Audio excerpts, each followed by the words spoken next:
pessoal, sejam bem-vindos em mais um episódio do Group Talks, que é um Talks feito pela Group Software, a maior empresa em gestão de propriedades hoje no Brasil. Eu sou a Laiane, gestora da Grupo Educa, e tô com dois convidados para lá de especiais.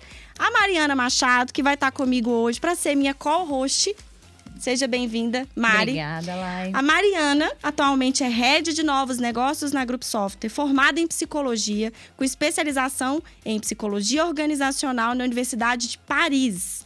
Atuou na área de gestão de pessoas em empresas de médio e grande porte e também foi gestora em vendas em empresas de tecnologia e Head de Startup. Hoje ela lidera equipes de startup como um todo da empresa Group Software e também liderou equipes de comercial e de marketing, desenvolvimento e sucesso do cliente. Mari, que prazer estar com você aqui hoje. Prazer é todo meu, Lai. Bom, e agora o nosso super convidado, nosso entrevistado de hoje. E você que sempre nos escuta e sempre pede, Laiane, o que eu faço para vender mais? Que desafio! Hoje, a gente está com o Felipe Cambraia, coordenador de novos negócios na Tangerino e fundador de um super case de sucesso que é o Portal dos Vendedores. Felipe, seja bem-vindo. Muito obrigado, Lai. Um prazer estar aqui. Mari, um prazer estar aqui com você também. Acho que esse papo vai ser muito produtivo. A gente vai sair com diversos insights aqui para o pessoal. Legal demais. Bom, gente... Eu, advogada, gestora de educação, mediar um papo de vendas. Já imaginou o tamanho do meu desafio hoje? Mas quando a gente fala de vendas, é muito interessante a gente perceber quem que escolheu a venda. Foi a venda que escolheu o Cambraia ou o Cambraia que escolheu a venda? Como que foi para você esse início de jornada, né? Como é para você a história do Cambraia em relação a vendas? Conta pra gente um pouquinho da sua trajetória. Legal. Mais uma vez, obrigado pelo convite, gente. É um prazer estar aqui. Eu comecei no mundo de vendas meio de paraquedas. Eu venho de uma família de 4 mulheres. Então, eu cresci com minha avó, minha mãe e minhas 2 tias. E minha avó é professora, né? Então, ela sempre falou assim, Felipe, cara, não tem coisa mais gratificante que você ver o sucesso de uma pessoa que você ensinou. E eu sempre cresci com aquilo na cabeça. E chegou no momento da minha vida que eu fiz meu primeiro estágio na área financeira.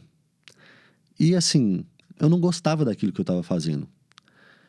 Foi uma baita experiência para mim, mas ao mesmo tempo eu não me sentia em casa. Eu falava assim, cara, isso não é para mim. Chegou no momento que eu falei assim, não, isso aqui não é para mim.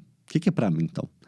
E aí eu fui para uma outra empresa, passei num processo seletivo e comecei como vendedor. Eu achava que, até por uma boa comunicação, eu vendia demais, nossa, etc. Mas eu não tinha nenhuma técnica. Então, assim, gostava muito de vender, adorava aquela adrenalina de vendas, mas, ao mesmo tempo, eu não gostava do produto que eu vendia. E eu falei assim, caramba, será que isso é pra mim? Será que eu não consigo em outro lugar? Será que vendas realmente é pra mim? Porque quando você começa a tomar os primeiros não, você se pergunta se aquilo realmente é pra você, né? E aí, um belo dia eu falei assim, olha, eu vou buscar outra coisa. Falei com o meu chefe na época, e ele falou assim, Felipe, você é um cara bom. Você tá decidido? Eu falei assim, tô decidido. Então tá, mas eu não queria que você saísse se não for pra uma empresa que eu vou te indicar. Eu falei assim, uai, você já tem alguma coisa? Eu, não. Aí ele falou assim, então tá, vou te passar o telefone, eu sei que você vai sair, vai tirar uns dias agora e tal, mas tal pessoa vai entrar em contato com você. E aí a Lud, hoje diretora de operações da Solids, me ligou, falou assim, olha, tive uma indicação sua, vamos bater um papo quando você voltar de viagem e tal? Eu falei assim, vamos bater um papo. E aí eu comecei essa trajetória na Solids. Quando eu voltei de viagem, comecei na Solids, eu vi que eu era bom em comunicação, mas eu não sabia nada de vendas. Nada. Eu achava que eu sabia por ser, digamos que assim, que entre aspas, um bom comunicador. Gostar de conversar e etc. Não ter muita vergonha de falar com os outros, enfim, isso me ajudava. Mas eu não sabia nenhuma técnica de venda. E aí foi na Solids que eu comecei a dar os primeiros passos, bem no início da Solids, assim, hoje a Solids deve estar com suas 500 pessoas.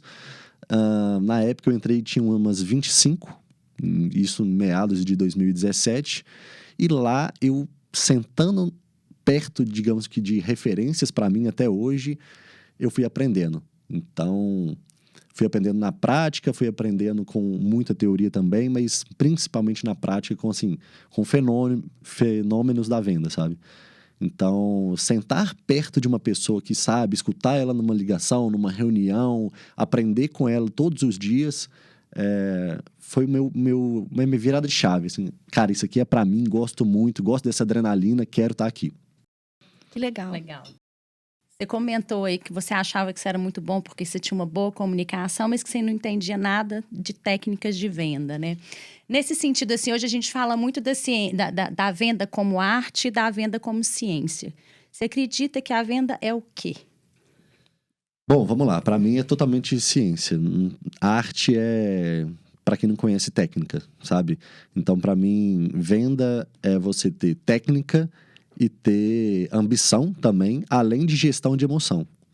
Por quê? Porque venda vai te absorver assim, muita energia, você vai precisar ter uma gestão emocional muito boa. Final de mês, né, é uma loucura. Quem mexe com venda sabe. Assim, todo dia é uma loucura, mas final de mês principalmente, né? Fechamento de meta, fechamento, virada de mês, enfim. Então, para mim, venda... Até quem fala isso muito é o Flávio Augusto, né? Cara, tem que ter técnica e tem que ter inteligência emocional. Porque senão, assim, você vai ser só mais um grande comunicador, mas não um bom vendedor. São coisas totalmente diferentes, sabe? Legal. E assim, tem a frase famosa, né? Vendedor não tem passado. Exatamente. Todo dia primeiro é uma vida nova, é uma meta nova, é um desafio, tudo de novo. Então, a gente está comemorando no final do mês, no outro dia, a gente recomeça de novo. Tudo do zero. Inclusive, eu quero fazer um agradecimento público para todos vocês. O Cambraia, gente, aceitou o nosso convite, já agradeci ele. E a Mariana me lembrou que hoje é dia 31, fechamento de mês, e ele está aqui com a gente. Então, agradecer mais uma vez, porque... para um vendedor, tá aqui dia 31 dando atenção pra gente. Isso aí. A gente tá bem feliz. Eu que agradeço, gente. É um prazer estar aqui. Até mandar um abraço pro time que tá lá ralando agora e colocando as metas aí no bolso. Legal demais. E aí, falando, a Lai, né, trouxe essa coisa de que o vendedor não tem passado, né? Como é que você vê, assim, qual que é o maior desafio para engajar o time de vendas? Como é que a gente engaja um time de vendas, estando o tempo todo com essa energia, porque é isso, tem que ter esse controle emocional e tem que estar com energia sempre lá no alto para poder, né, conseguir fazer um bom fechamento, assim. Qual que é o maior desafio? Como engajar uma equipe de vendas, assim? Bom, vamos lá. Eu acho que o primeiro passo de tudo é a contratação, né? A gente tem que ser muito efetivo na nossa contratação. Por quê? Mesmo que você demore um pouquinho mais, cara, é muito importante que você contrate a pessoa certa. Contratar errado custa muito caro, você perde muito tempo além de dinheiro, né? Então, muitas das vezes, um projeto que você fez ali já para os 3 próximos meses, para os 6 próximos meses, pode ir tudo por água abaixo por conta de um erro numa contratação. Então, demore um pouquinho mais, coloque mais etapas, tenha certeza e confiança que você está contratando e apostando na pessoa certa e que casa com as metas, com a ambição, com as expectativas, com a estratégia que você está bolando, que a sua empresa está bolando, né? Esse, para mim, é o primeiro passo. Depois disso, é muito importante que a gente tenha uma cultura de fazer um bom onboarding com essa pessoa. E depois disso, obviamente, uma cultura baseada em dados, em engajamento, né, em treinamentos, nesses processos, para que a gente consiga cada vez mais, primeiramente, treinar, capacitar e desenvolver essas pessoas, mas também mostrar o futuro, né, e que ela esteja engajada com esse futuro, sabe? Olha, a gente está caminhando para esse passo, eu conto com você para isso, isso e isso. É importante, muito importante, na verdade, a gente mostrar, na verdade, clareza para essa pessoa, né? Quais serão os próximos passos. Existem diversas, digamos que ritos, né? Rotinas e etc., que a gente pode fazer também como one-on-ones e etc., que a gente consegue até mesmo diagnosticar muito do profissional, mas também do pessoal daquela pessoa. Então, a gente vai conversando, né, nesse bate-papo, nessa reunião, e entendendo um pouco mais do lado dela, tanto profissional quanto pessoal. Aonde ela quer estar, quais são os desafios dela, o que ela precisa fazer para ela chegar num patamar 2, 3, 4, 5, né? A gente até brinca, cara, vamos fazer o funil reverso da vida aí. Aonde você quer estar daqui tanto tempo? Beleza, o que você precisa fazer para chegar lá? Com quem que você precisa conversar? O que você precisa desenvolver? E o nosso papel como líder é justamente desenvolver e apoiar aquela pessoa, né? Mostrar que dentro da empresa, dentro do cargo dela, ela vai conseguir ter tal e tal e tal desenvolvimento, mas se ela quiser ir para outro lado, nosso papel muitas das vezes é apoiar e desenvolver aonde a gente puder. Então, assim, é ter essa clareza e mostrar essa clareza para as pessoas que estão no nosso time, né? Justamente para que todo mundo esteja com as expectativas alinhadas. Legal. Ter perspectiva de crescimento, né? Enfim, uma coisa que a gente ouve muito falar também é que a questão da remuneração, a comissão do vendedor é algo muito importante também, né? Depois eu queria que você falasse um pouco disso, mas eu queria pegar um gancho na sua fala, que você falou que uma coisa muito importante nesse processo de engajamento é fazer uma boa contratação. Então, realmente ter uma pessoa adequada ali dentro da sua equipe, que vai compor a equipe, que, né, e que esteja engajada ali com a empresa. Eu sei que não tem receita de bolo, tá? E que cada empresa é uma, mas assim, na sua opinião, né, da sua experiência, assim, o que você acredita que são competências que são essenciais, talvez não essenciais, mas importantes em um vendedor, assim, para a gente ficar de olho na hora da contratação? Legal, ótima pergunta. Assim, eu gosto muito de competências relacionadas, se a gente for pegar um perfil comportamental, onde a gente consegue até mais de 50 informações sobre a pessoa, né, sobre aquele profissional. Eu olho muito para a parte de comunicação, a parte de influência, a parte, muitas vezes, de persuasão daquela pessoa, como ela se comporta como líder, o que afasta ela do grupo, o que motiva ela, fatores motivacionais, fatores de afastamento. Essas são ponderações, skills, habilidades que eu estou sempre de olho. Por quê? Eu, como líder, eu tenho que entender como é que eu vou motivar essa pessoa? Como é que eu vou engajar ela como uma profissional dentro do time? Como é que o time vai receber essa pessoa, sabe? Então, obviamente, a gente tem que entender que eu não posso criar um time somente com um perfil comportamental X. Mas uma cultura baseada de dados, eu sei que para minha equipe eu preciso de perfis e competências X, Y e Z. Né? Então, assim, igual você falou, não tem uma não tem uma receita de bolo, né? Mas eu tenho que entender como é que é o comportamento da minha equipe, né? Para não contratar uma pessoa extremamente fora. Mas é importante contratar pessoas diferentes também, justamente para entender outras opiniões, buscar outras opiniões, outras linhas de pensamento, justamente para ter esse confronto saudável aí também, né? Mas, cara, a gente tem que ter tudo, essa cultura baseada nos dados, né? O que os dados nos mostram? Quem performa melhor dentro da equipe?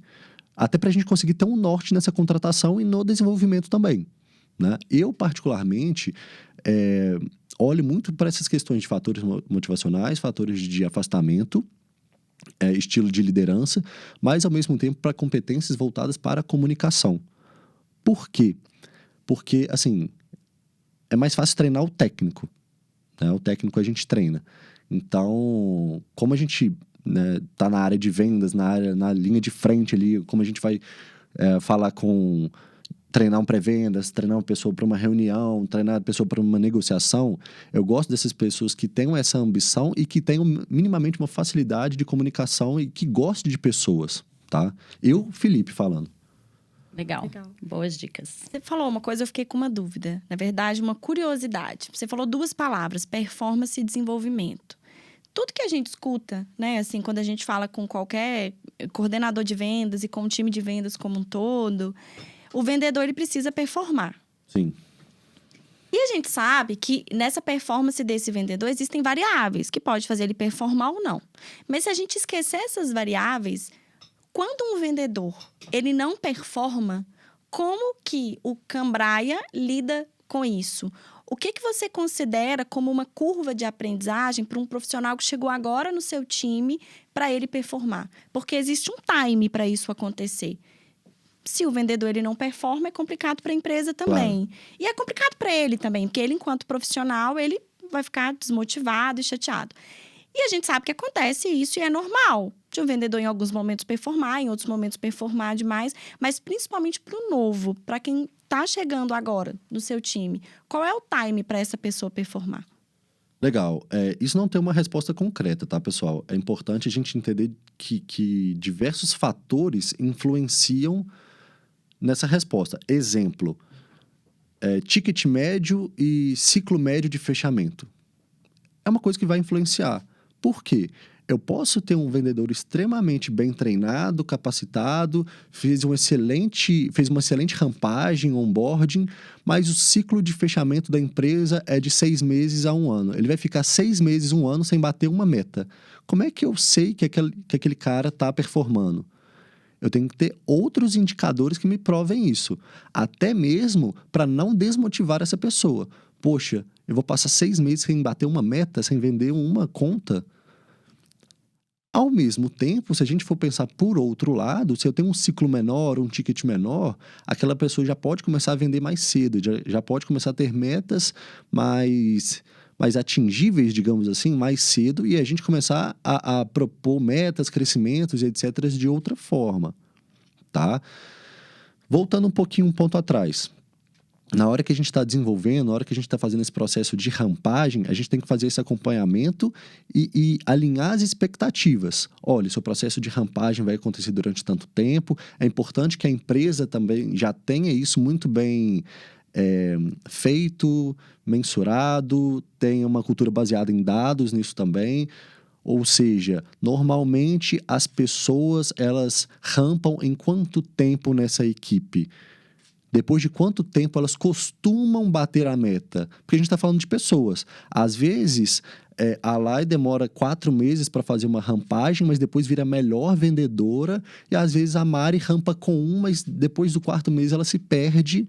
E aí a gente, muitas das vezes, apostou numa pessoa errada, né? Então, assim, depende do tempo que cada um vai demorar para rampar, para alinhar ali com as expectativas da empresa, das próprias expectativas. E isso é importante a gente falar também, que a gente está falando de pessoas, né? Então, eu posso demorar... A pessoa pode demorar um pouquinho mais para se aculturar ali também na empresa. Depende se é modelo híbrido, se é modelo presencial, se é online. Então, quanto tempo a pessoa vai demorar para rampar? Isso faz total diferença.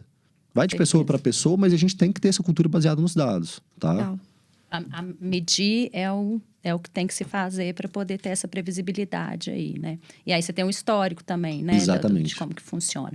Falando em home office, você comentou aí, trazendo isso. Na sua opinião, vendedores juntos ou em casa? Essa Juntos. resposta eu tô curiosa. Juntos, com certeza. A energia faz total diferença para a operação. Eu sou 100% a favor da equipe junta. Porém, antes que as pessoas comecem a me matar aí, eu adoro meu home office. É contra o home office. Daqui a pouco eu vou ser cancelado por conta que eu sou contra home office. Muito pelo contrário, gente. Para mim, no meu caso, eu gosto de estar sempre na empresa porque é muito próximo da minha casa. Eu tenho prazer de estar na empresa. Eu acho que a empresa, ela traz muito mais oportunidades para a pessoa. Eu vejo diversas pessoas que eu sou assim, que eu admiro muito, que são referências de mercado. Uma delas falou o seguinte: você não vai ver um CEO, você não vai ver um diretor de operações ter uma ideia mirabolante e te chamar para uma reunião, para uma call, para juntar 3 pessoas para contar a ideia dele e vocês baterem um papo e fazer um brainstorm ali do nada. Mas se você estiver na empresa, ele te puxa num canto, num corredor, vocês trocam uma ideia e vocês já saem com uma ideia brilhante ali, com um próximo passo brilhante. Então, muitas das vezes, o telefone toca quem está na empresa que aproveita, sabe? A energia que as pessoas têm é diferente. Você pode, muitas das vezes, trocar uma ideia, dar uma respirada, tomar um café, voltar, conversar sobre uma ideia que você teve. Coisas que, querendo ou não, não é a mesma coisa você estando de casa. Eu sou a favor do modelo híbrido, né, onde você tem o poder de escolha se você quer ou não ir para a empresa.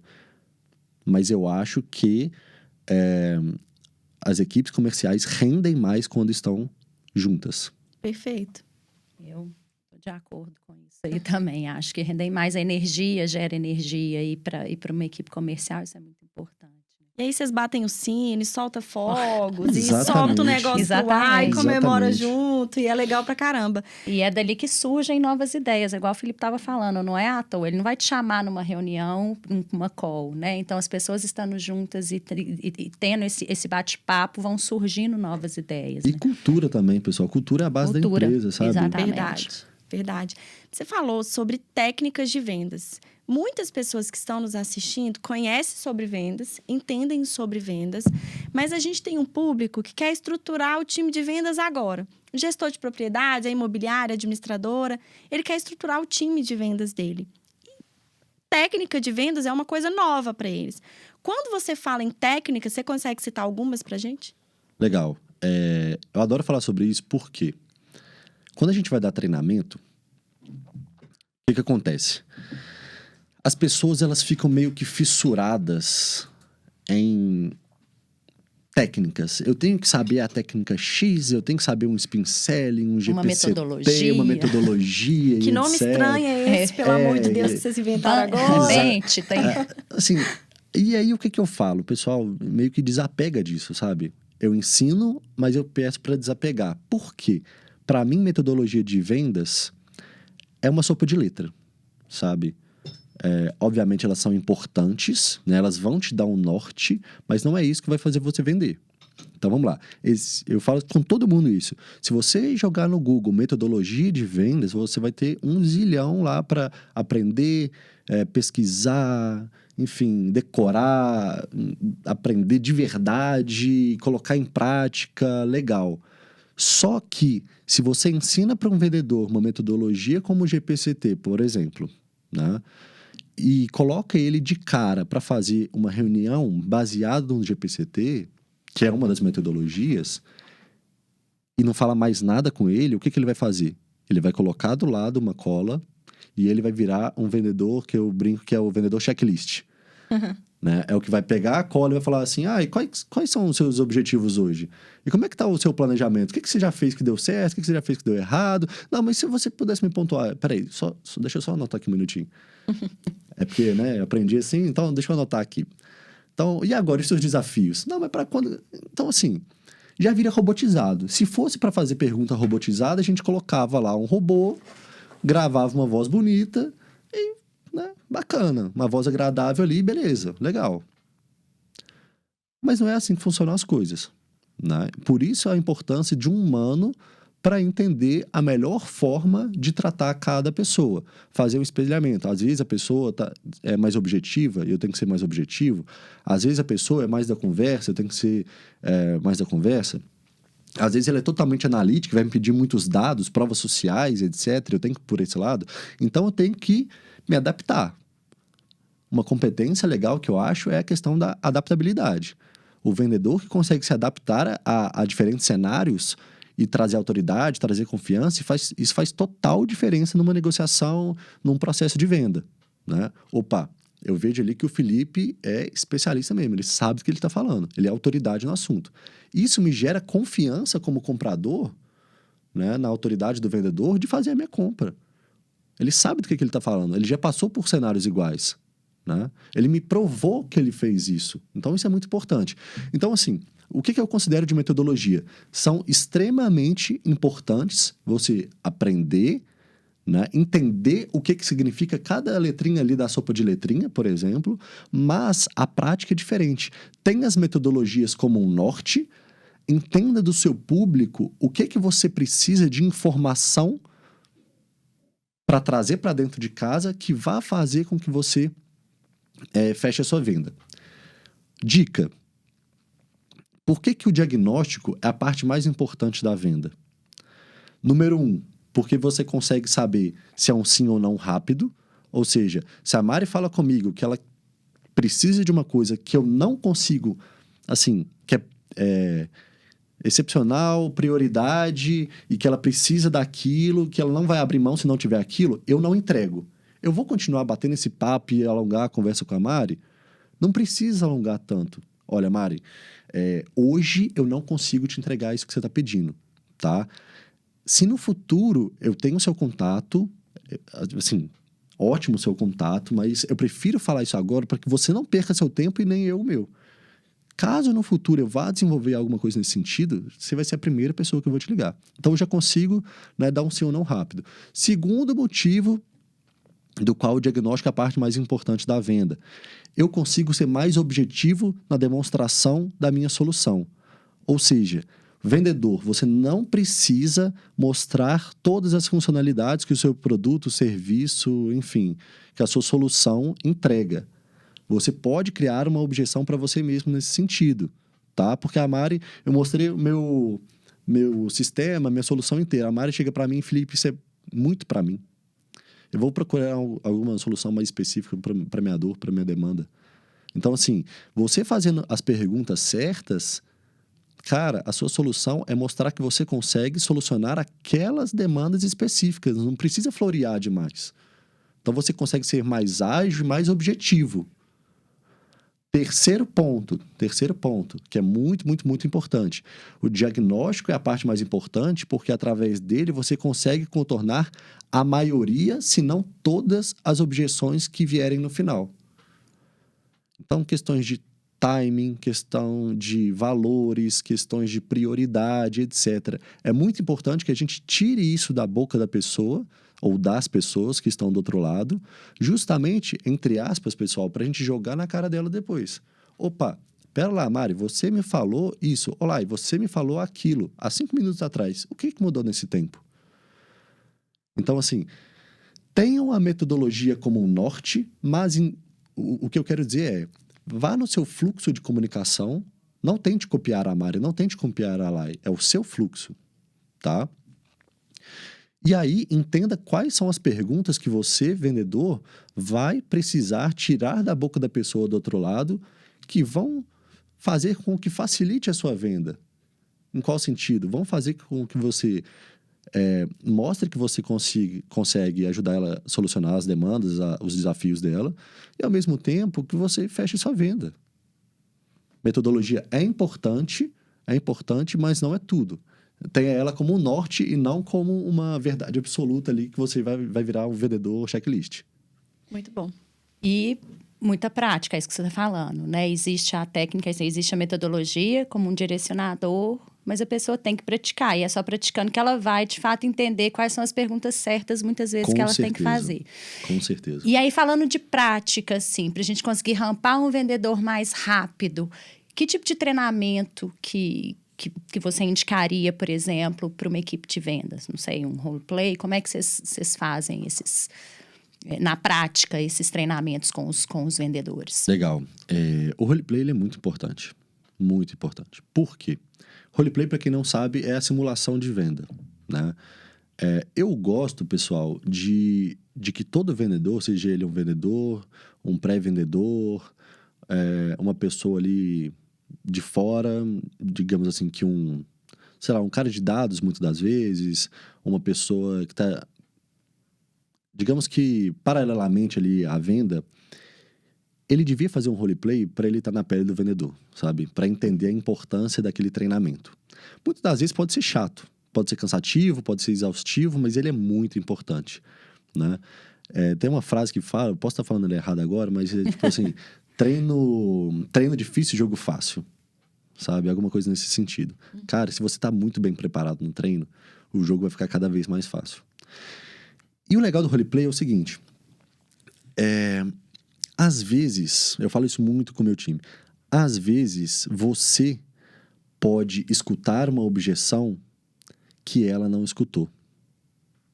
E aí, na hora do treino, quando você faz essa objeção para ela, ela fala assim, caramba, eu nunca escutei isso. É bom eu escutar isso agora no treino, porque eu já vou saber a resposta que é agora, e aí, na prática, eu não fico de mãos atadas, digamos assim, né? Então, é muito importante um vendedor, um pré-vendedor, passar para o outro que ele vem escutando no dia a dia, né? Que pode ser uma coisa diferente, pode ser uma situação assim atípica, etc. Mas é nessas minúcias que quando um vendedor responde com clareza, autoridade, com confiança e na hora, sem tremer, ele ganha o jogo, sabe? Então, outro ponto legal também, que eu gosto muito, é a questão de trocar. O que eu quero dizer com isso? O vendedor, ele faz o papel do pré-vendas e o pré-vendas do vendedor, justamente para que cada um entenda a importância do trabalho do outro e consiga dar feedbacks mais efetivos, assertivos para o colega, né? Legal. Outra coisa também de treinamento que eu gosto é de uma pessoa faz o cliente e do outro lado as pessoas vão trocando entre elas. Até o famoso troca. Né? Então, eu começo aqui com a Mari e falo assim, troca. E aí você continua. Por quê? Treino escutativa. Então, se você não está prestando atenção no que ela está falando, você se perde e aí você perdeu a venda, digamos assim.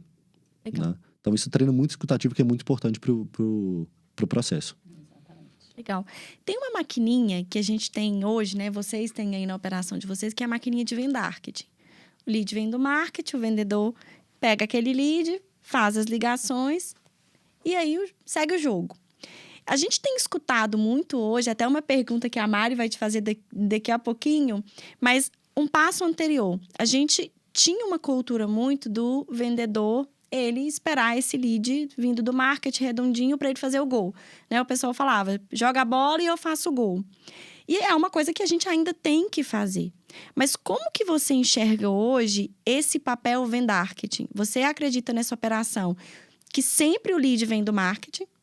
Ou você acredita que pode ter também um trabalho outbound, assim, um trabalho das duas áreas muito ali em simbiose e uma apoiando a outra? Legal. Ótima pergunta. Depende muito de cada empresa, de cada solução, de cada operação. Às vezes, um outbound não vai fazer sentido. Às vezes, o outbound é a única forma de você conseguir esses clientes. Depende do ticket, da complexidade de cada solução, de cada entrega, né? Um abraço aí pro marketing do Tangerino também. Amamos vocês, tá? Uma vez eu conversei com o diretor de vendas de uma empresa bilionária aqui do Brasil, que ele falou o seguinte para mim. Vamos pensar mais no nosso sentido aqui agora. Cara, se você não tem, na verdade, um cara de marketing, principalmente para inbound e inside sales, tá? Que ele é louco da cabeça, você tá perdendo dinheiro. Você tá perdendo dinheiro, porque vendas vai precisar do marketing. Sim. Né? Então, o marketing é o que vai gerar os leads ali para vendas. Então, se você não tem um cara que é louco ali na frente, que é muito bom, cara, você tá jogando dinheiro fora. Isso aí mudou a minha vida, assim, mudou a minha forma de pensar na importância do marketing. Marketing é extremamente importante, mas o vendedor, ele não pode esperar o lead cair na pipeline dele, cair no CRM dele e ficar chorando porque está com falta de lead. Sempre vai existir uma rixazinha, né, saudável entre marketing e vendas, que vai ser, mas você não está mandando lead, mas você não está mandando informação. Então, assim, né, marketing vai acusar vendas vai acusar marketing, mas, na verdade, o que a gente tem que fazer é se ajudar. Né? Depende do outro. Total. Assim, igual, depois a gente pode falar disso num outro momento, mas igual a rixa de CS com vendas. Vendas sempre tá no meio das brigas, né? Vendas é uma equipe todo assim, mundo aponta dedos, diferenciadas. Mas é o coração da empresa, exato, né, Felipe? Exato. Mas assim, são discussões normalmente saudáveis, né? Que a gente chega numa conclusão. Então, assim, cara, o vendedor, ele não tem que esperar o lead cair na pipeline dele. Ele tem que se virar para bater a meta dele. Mas o marketing não está entregando. Beleza, o que você fez de diferente? Você pediu indicações para os seus clientes? Quantas indicações você conseguiu? Né? Eu era já fui o cara que nunca pedi indicação até eu entender o potencial que ela traz, né, de receita e de possibilidades, de oportunidades de venda. Então, assim, você já pensou em indicação? Não? Você usa o seu LinkedIn? Seu LinkedIn está bem trabalhado? Você tem ido a eventos? Você tem investido no seu networking? Por quê? Porque tudo isso é possibilidade de venda. Quais são os outros canais de venda que a gente pode investir, tanto como profissional, quanto até mesmo assim, fora da empresa, que vão trazer retorno para a gente? sabe? Então, obviamente, o marketing é extremamente importante. Só que o vendedor, ele tem já que olhar para fora disso. Caso o marketing não consiga abastecer a operação, que pode acontecer, né? Para onde que eu vou olhar? Eu vou olhar para dentro do meu funil e vou pedir indicação? Eu vou fazer algum evento com os meus clientes ou parceiros e entender o que eu posso tirar dali? Sabe? Eu vou olhar para as minhas redes sociais e vou me virar? Ele tem sempre que ter algo por trás que ajude ele a bater as metas. O que não pode é ficar sem bater meta. Com certeza. Falando um pouco nisso, né, dessa rixazinha de marketing e vendas, já vi em diferentes empresas, diferentes formatos. E aí, queria saber de você, assim, o que você acha. Porque hoje é muito comum, principalmente nas empresas de tecnologia, a gente tem aquela maquininha ali, né, do pré-vendedor, SDR ou BDR, que a gente chama, né, de outbound, inbound. Depois isso vai para o vendedor. Às vezes o vendedor também faz uma parte de upsell ou não, enfim. Mas o SDR, qual que é o melhor lugar para ele ficar? Esse pré-vendedor, na sua opinião, ele fica no marketing ou ele fica no comercial? E para aqueles que são grande parte do nosso público, imagina que é uma equipe, como é que funciona, assim, o dia a dia de uma pessoa só no comercial todo, assim? Quais são suas dicas, assim, de como que ela tem que proceder? Tá, legal. Para mim, o pré-vendedor fica dentro do comercial. E por quê? Porque, primeiro, por conta da vivência, tá? Então, ele faz parte da operação ali. Não que o marketing não faça, tá? Porque tudo começa no marketing, ele querendo ou não, né? Através de mídia paga, através de mídia orgânica, enfim, de diversas formas. Mas o pré-vendas, ele tem que entender que ele está colado no vendedor. Então, assim, ele tem que sentir essa cultura, na minha opinião, tá, pessoal? Claro. Ele tem que sentir essa cultura comercial. O trabalho do pré-vendedor ele é extremamente cansativo, exaustivo, é um trabalho difícil, né? Então, ele tem que ser acompanhado e treinado, desenvolvido, capacitado por um gestor de vendas. As habilidades que ele consegue, que ele tem que desenvolver, quem vai saber é o vendedor, não é o marketing, tá? Então, por isso ele fica na equipe comercial, beleza? Sobre essa questão, tem muita gente que é tudo, né? Que é marketing, que é o pré-venda, ele mesmo faz a reunião, ele mesmo negocia e etc. Então, a dica que eu dou é, quais são as competências que você tem que desenvolver para cada uma dessas? Por exemplo, cara, o pré-vendas ele tem que ser resiliente. Se ele não for resiliente, ele está no cargo, na cadeira errada. Ele toma muito não. Muito não. Ele tem que falar com muitas pessoas. Ele tem que repetir muitas das vezes um discurso muitas vezes ao dia. Então, se ele não for resiliente, se ele não souber aceitar um não, ele está no lugar errado. Ao mesmo tempo, quais são as skills, quais são as competências que o vendedor precisa? Ele precisa trabalhar a persuasão? Ele precisa trabalhar a comunicação? Ele precisa trabalhar, por exemplo... Enfim, outras competências, até mesmo de relacionadas mais à negociação e etc., beleza, vamos trabalhar isso. Mas é muito importante que ele não deixe de treinar desenvolver essas competências específicas. Então, mapear, né, diagnosticar, mapear, entender quais são as competências que ele precisa desenvolver e trabalhar isso. Treinamentos, estudos, roleplays, muitas das vezes pedir o famoso bench, né, que a gente fala. Então, quem é a pessoa que faz isso no mercado e faz bem? Pô, chama ela no LinkedIn. Eu falo isso muito com os meninos do meu time e com todos, na verdade. Cara, quantas pessoas você chamou no último mês para fazer um bench? Para você entender o que o mercado está fazendo. Às vezes você pode ajudar aquela pessoa e ela já te vê como uma referência em cima daquilo, e muitas das vezes você vai anotar tanta coisa, você vai trazer tanta coisa para dentro de casa que vai ser muito importante para você. Então, o famoso eu-keep, né? Por que você não está correndo atrás das pessoas que fazem isso e fazem bem, que você admira, pedindo um bate-papo de meia hora? Sem querer vender nada pro cara, só trocar experiência. Cara, eu tô fazendo isso aqui, isso aqui, isso aqui. O que você acha? O que você tem feito hoje que você pode me dar de dica? Isso é muito legal, pessoal, muito legal, porque você conhece outras questões. Muitas das vezes tem até mesmo as questões de regionalidade, né, que você aprende. Olha, com o fulano de tal você não pode falar dessa forma, com o ciclano você tem que tratar a pessoa mais assim. Isso é muito bacana porque você vai ganhando experiência. Legal. Essa questão de região é super interessante. A gente tem várias regiões aí no Brasil. A forma de se comunicar, a forma de falar, a forma de pensar é bem diferente. Então, interessante isso, né? A gente conseguir pensar sobre a perspectiva de cada região, né? Como que essas pessoas se comunicam. E durante toda a sua fala, eu percebi uma coisa muito interessante que você fala o tempo todo assim. Eu falei com o meu time para fazer isso. É muito legal quando o líder, ele consegue colocar o time para ser protagonista do seu resultado. Porque normalmente o time, ele tem uma tendência de ir no líder e falar: "E agora, o que eu vou fazer? O que eu vou resolver?". Então, isso que você pontuou de falar assim, time, o caminho das pedras é: vai no LinkedIn, procura na base, procura o marketing, fala com o fulano. Legal, assim, porque normalmente a gente tem uma cultura. O bicho tá pegando e o líder tem que ser o cara que vai à frente, que resolve todos os problemas, mas dá esse protagonismo, acho que principalmente para o time de vendas, que, né, que tem que entregar resultado como um todo e vive nesse mundo de hoje eu bati meta, amanhã eu não bati. Legal, assim, acho que fica um insight aí para quem tá assistindo, essa importância do líder motivar e repertoriar essas pessoas. Eu gosto muito que as pessoas tentem, sabe? Que elas não deixem de tentar por medo. Então, eu prefiro que, às vezes, a pessoa, ela tenha uma ideia, que ela faça e que ela erre, mas que ela aprenda e que a gente discuta depois sobre, do que ela fique com medo de tentar. Porque senão tudo vai travar ela na vida profissional, sabe? Ah, pensei alguma coisa, mas será que vai dar certo?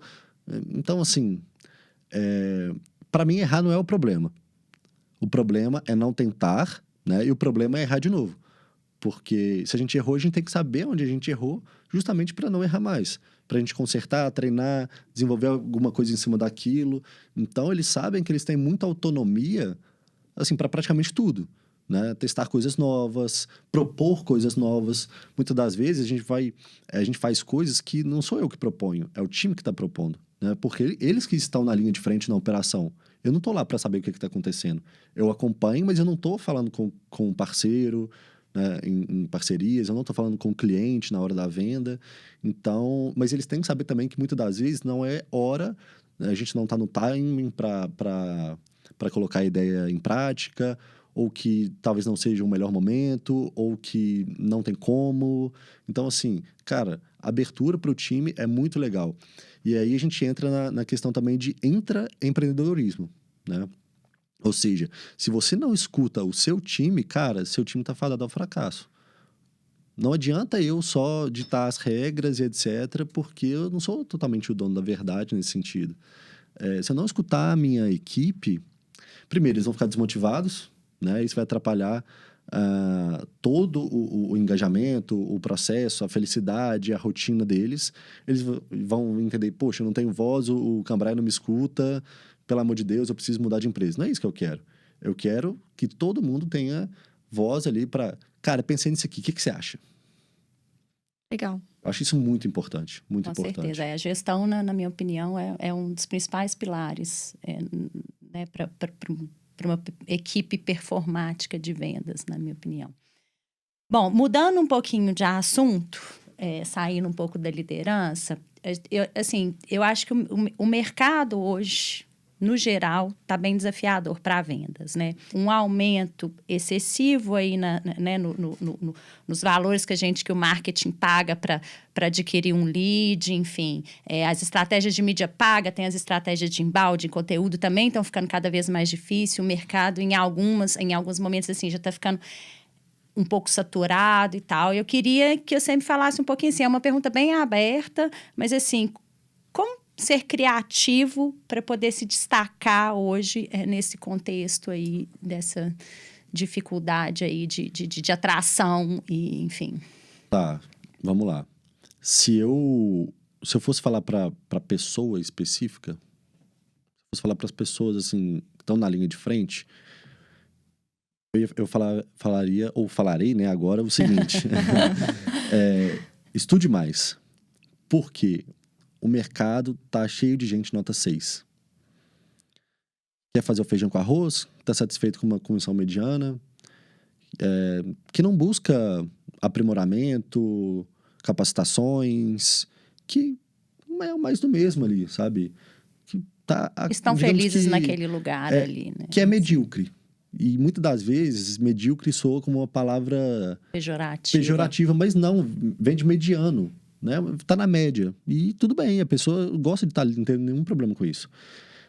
Se você quer se destacar, você tem que dar um passo a mais. Então, quem que você está se inspirando? O que você está buscando de diferente? Aonde você está buscando as suas capacitações? Com quem que você está conversando? Quais eventos você está participando? Né?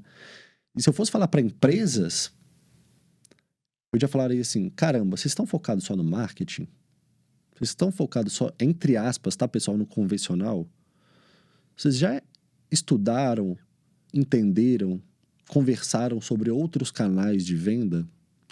Um exemplo que eu dou muito simples, que diversas empresas já têm, poucas empresas têm tão desenvolvidas, ainda é um material que você vai consumir principalmente gringo, né? Que são parcerias e canais. O setor de parcerias e canais, ele nasce justamente para tentar novos modelos de aquisição, novas formas de aquisição por um CAC menor. O que é o CAC? É o custo de aquisição do cliente. Então, para quem não está acostumado, coloquei um novo cliente para dentro, fechei com um novo cliente. Quanto que esse cliente me custou, né, para fazer esse fechamento, para colocar ele para dentro? Parcerias e canais, através de intermediários que te indicam ou revendem a sua solução, produto, serviço, que seja, nasce justamente para a gente baratear essa aquisição de um novo cliente. Hoje tem algumas empresas aí que a maior parte da venda está dentro do canais e parcerias, né? Exatamente. Então, assim, se eu consigo treinar, desenvolver, capacitar, engajar, criar uma comunidade de profissionais, empresas ou não, né, que consiga entender o propósito da nossa empresa, entender a solução, engaje com a gente nesse sentido, queira ganhar, queira faturar junto com a gente, né? É um ganha-ganha, né? Ganha-ganha total.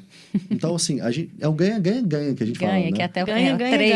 O cliente também ganha. O cliente ganha porque ele vai ter a solução, a demanda, o desafio dele solucionado.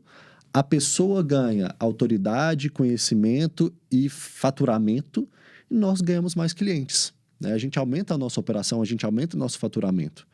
Então, são essas duas aí. Primeiro, para as pessoas, no modo geral, profissionais de modo geral, e segundo, para as empresas também pensarem com esse outro olhar. Outro olhar. E me fala uma dica, assim, para a gente começar uma estrutura de, né, um projeto aí de parcerias e canais. Como é que a gente faz? Por onde começar? Legal. Primeiro, a gente tem que entender quem seria, né, ou quem vai ser, enfim, o nosso parceiro ideal, né, que é o IPP. É o perfil de parceiro ideal. Tem o ICP e tem o IPP. Olha que interessante. Então, assim, quem que é o nosso parceiro ideal? Aí a gente vai voltar para dentro de casa e entender qual é a minha solução. Quem é um possível parceiro, né, que fala com decisores ou com influenciadores de tomada de decisão mesmo da minha solução?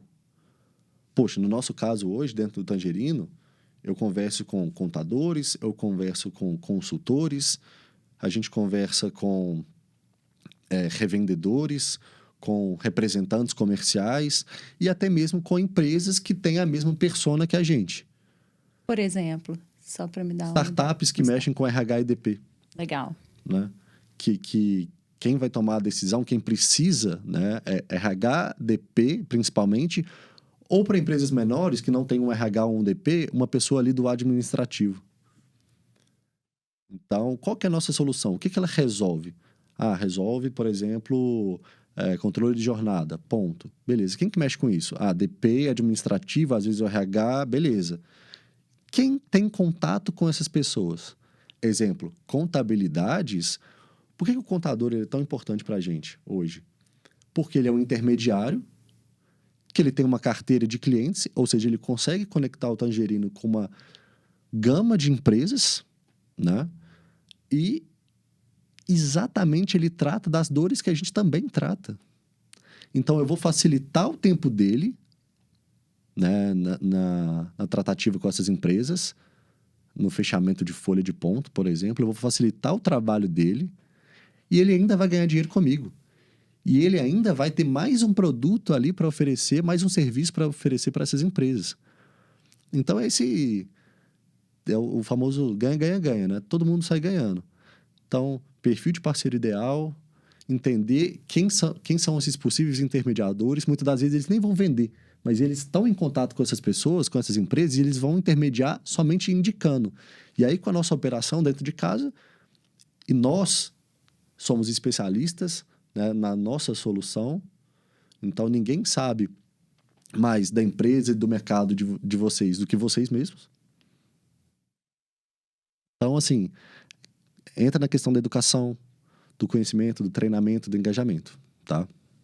Legal. Então, encontrando o IPP, a gente tem que aí criar estratégias para fazer o contato com essas empresas ou esses profissionais e começar, então, a estabelecer uma parceria. E aí vem o ganha-ganha-ganha. O que a gente vai dar? O que a gente vai receber, né? Sim.